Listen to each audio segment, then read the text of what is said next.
Well, it's good to be back with you guys, and I appreciate the caliber of journalism. I've been with the national press, it's not as good as you guys, so happy to be back in Colorado.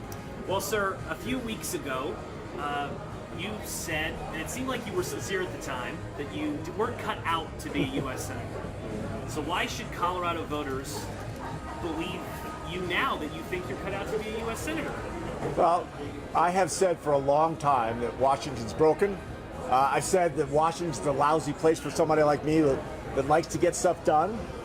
But at a certain point, you have to make a decision whether you're going to sit on the sidelines and just be a critic, or whether you're going to turn around and actually try to do something. I spent a lot of time thinking about it, and I want to be part of the solution. I don't want to sit on the sidelines. I want to go back and help people like Ed Perlmutter really get things done in Washington. Look at how we're being misrepresented in Washington right now. We're not. Climate change. Coloradans care about climate change. Our skiing industry is at risk, and yet Mitch McConnell and Donald Trump basically don't believe in it, right? And they'll bottle everything up, and Senator Gardner is their yes man. He's supporting that every day. Do you regret your language at all? Was it did you reject the notion of being a senator too harsh?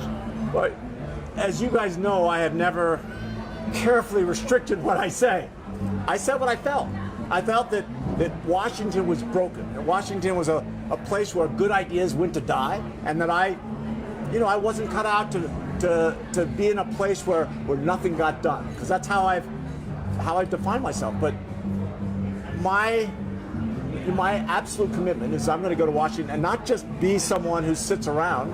I'm going to start building relationships and do everything I can, not just with other senators, but with the community, to try and figure out how do we address climate change? How do we get some? Look at the inflation and healthcare costs. We haven't seen real action in controlling healthcare costs. Certainly since President Obama left, and right now we've got. Mitch McConnell and Donald Trump are threatening taking away coverage from millions of people. They're talking about getting rid of the protections for pre-existing medical conditions for over 750,000 Coloradans. That's not representing Colorado, and Cory Gardner's not speaking out about it. Do you really want this? Or is this because Chuck Schumer told you? Listen, I spent a lot of time thinking about this. It's my own decision. I did talk to thousands and thousands, maybe not thousands, but I talked to a lot of people about this because I wanted to make sure it was the right decision. It had to be the right decision for me. If I'm not 1,000% into this, I'm not going to be any good. I'm not going to be any good in the election. I'm not going to be any good in the Senate.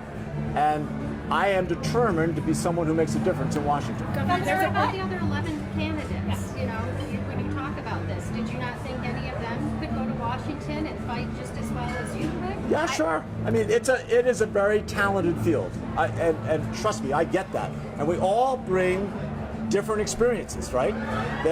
I have been a restaurant owner. I'm comfortable in restaurants. I've been a restaurant owner for 15 years. I was a mayor. I was a governor. I spent most of my professional life figuring out how to bring people together and actually get things done.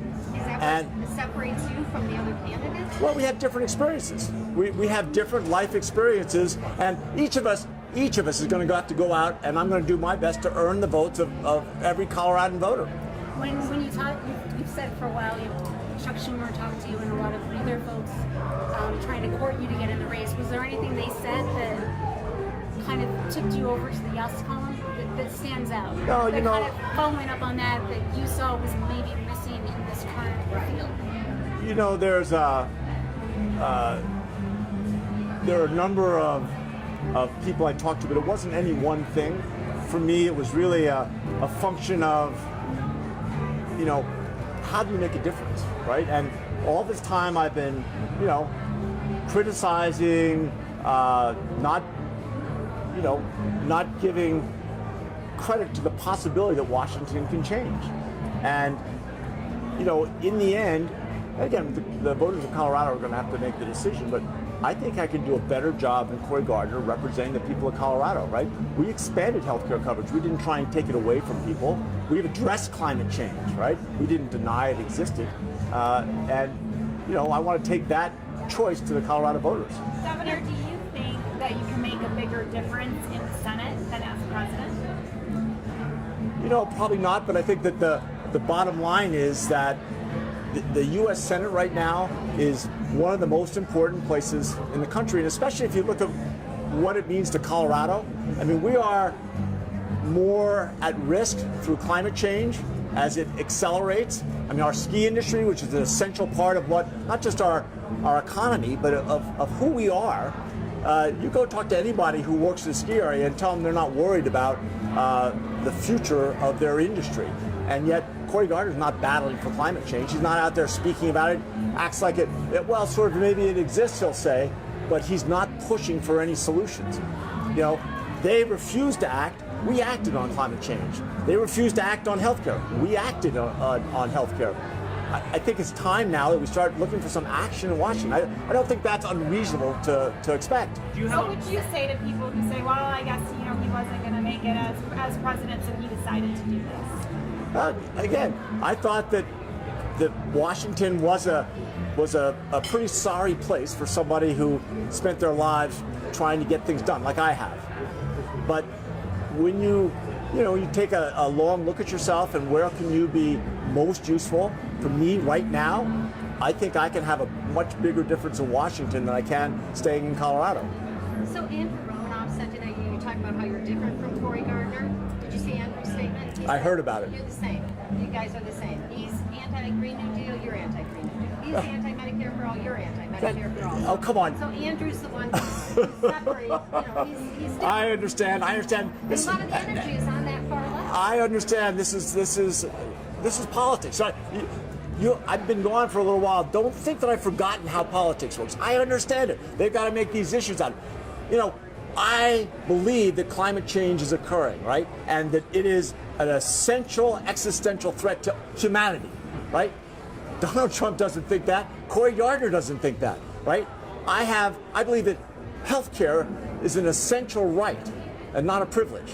Does Donald Trump or Mitch McConnell think that? Does Cory Gardner think that? We don't know, because they're certainly not working to get more coverage. They're not doing anything to try and make sure we don't continue to have inflation of prescription drug costs or their insurance premiums. I think it's time to actually address why aren't things that benefit Coloradans getting done? You have such guys. I mean, do you have a moderate problem, sir? And that, as Sean alluded to, there's a lot of energy on the left. You're not for the Green New Deal. You're not for Medicare for all. I mean, do you have a moderate problem? Are you progressive enough to win in a primary? Come on. There is a lot of moderate energy. Let me just say. It didn't work for you in the presidential race. You guys are the professionals. You can explain that, right? But I can tell you right now, when I go around and talk to people in Colorado, I say, all right, do you believe that we should be addressing health care and actually looking at the cost beyond making sure that we get universal coverage? Pretty much everyone I talk to says yes, right? And now we can fight over, and this election will be about, what is the best way to get to universal health care and control costs, right?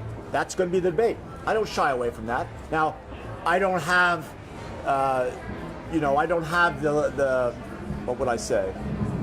I don't have the resume that some of my primary opponents have, but that's what makes an election, right? I come out from one place, and the other people come out from another. Is this a different? How are you going to merge it with you have almost universal name ID in the state, but do you see a part of you having to reintroduce yourself to voters? How, strategy-wise? I was trying to go back over my campaign in 2010, 2014, and I think I've been to every county 3 times.